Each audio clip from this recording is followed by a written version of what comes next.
Congratulations to the two of you on this. And I have to say, you both looked wonderful in this era. Oh, thank you. Yeah, thank you. Well, you know, there was something about people and the way they dressed that you kind of almost wish that was still around. In fact, I think Baz has probably, you know, brought it all back. Yeah, apparently people are making their weddings now Gatsby theme. Yeah, I believe it. Yeah, it's quite amazing that a book that was written in the 20s, you know, is getting a resurgence. A phenomenal classic, of course. Was it something that the two of you, you know, had you read in high school or anything like that? Were you that, you know, familiar with the story? It's not really part of the Australian, you know, you must read this or fail your exam list.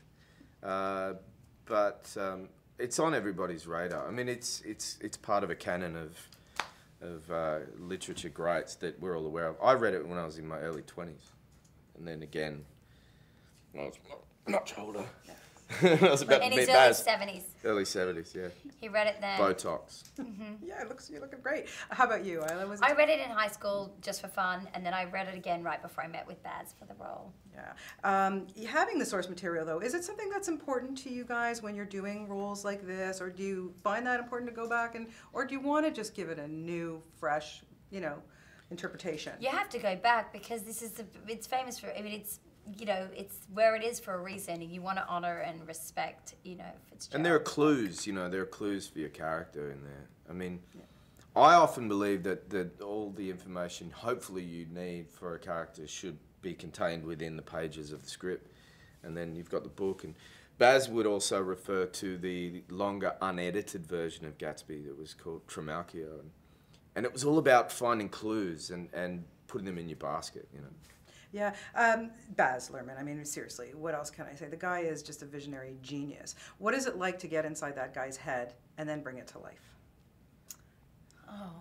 He is amazing. He's a circus ringleader. He's a raconteur and an artist and he's just larger than life. He's like his movies. There's you know, he's impeccably dressed. He's grammatically correct at all times. He's from another world, another era of. He's actually, is he magic? He could be actually a magical person, an alien walking among us.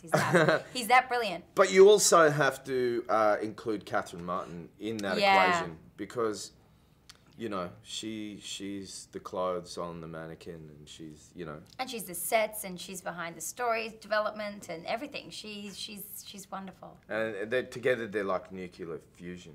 They collide, and they love each other, and they argue, and it's like this sort of thing that creates everything that you saw. Yeah, it's absolutely brilliant. It's stunning to look. I have to ask you, obviously, well, we'll talk both of it. The clothes, the makeup, the jewelry. I mean, really, I like just to get into that mode. Wow.